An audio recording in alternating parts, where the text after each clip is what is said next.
we go down to the field. She's not the third member of our broadcast crew. She's the first. Here's Arielle Orsuto. Saving the best for last, guys. Hey, everyone. We are here for the final preseason game, and finally, the fans get to see it here at Empower Field.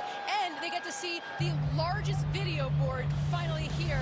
And it is the new video board. It's the tallest in the NFL and North America, the 5th largest in the NFL. It was a 2-year process projected, but the owner said, no, we've got to finish this in the offseason. It was part of a $100 million enhancement, the largest in team history. You know, these renovations are completely separate from the search for a new stadium site in the future. That is a commitment from the new ownership group, guys.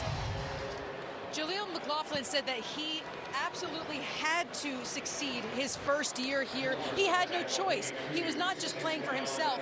He was playing for his cousin, Lavelle Sloan, who died of a brain tumor at 17.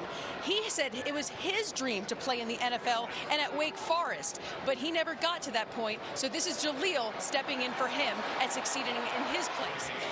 Welcome back, everyone, to Empower Field. You know, it took 46 years, but finally, there's some representation of the Orange Crush defense in the Pro Football Hall of Fame. Randy Gradishar was one of the 3 senior players selected by the subcommittee, and if he receives 80% of the vote, he will be enshrined in Canton later this year. 7-time Pro Bowler, he was the only AP Defensive Player of the Year, and he was a 4th-time Hall of Fame finalist. Gradishar said, it's all in God's timing, guys. All right, Arielle, thank you.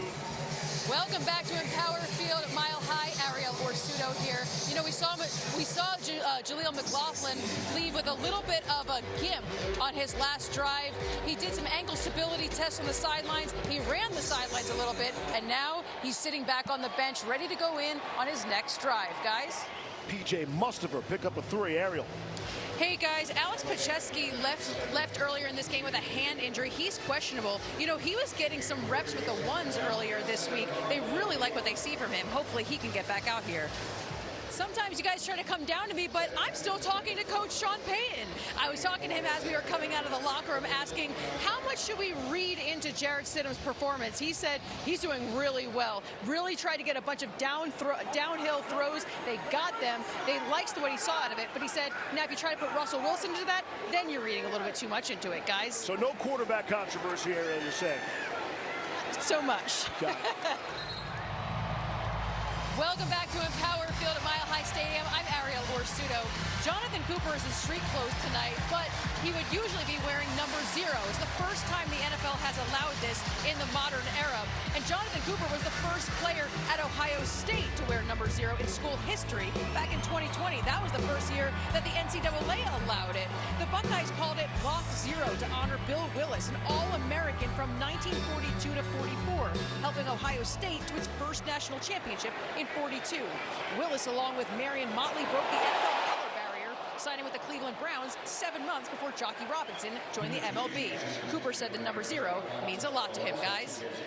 You know, I've been feeling bad for Arielle Orsuto. She has not been able to interview a single Denver Bronco. Some of that is Sean Payton's rules in the preseason. Some of that is the Broncos hadn't won a preseason game. So, Arielle, take it away, your first preseason interview. Finally, right, guys? Well, we saved the best for last. We have Jaleel McLaughlin here. And Jaleel, you said that you just want to contribute to this team. Well, you've been contributing in a big way, scoring a touchdown in all 3 games. What has this felt like for you? It felt awesome. You know, it felt awesome. Shout out to those guys up front. They make it easy for me. Shout out to the receivers blocking down the field. Shout out to Coach Payton, you know, putting me in great situations, and Coach Lou preparing me for that. So it's been great. I'm very thankful for the preseason. It's been outstanding. Jaleel, you said shout out to Coach Payton. You said that this was the team that you circled after all of your interviews. You wanted to be here. Why did you want to be here with this team? Just because I wanted to come in and learn from the best. And Coach Sean Payton, he's one of the best.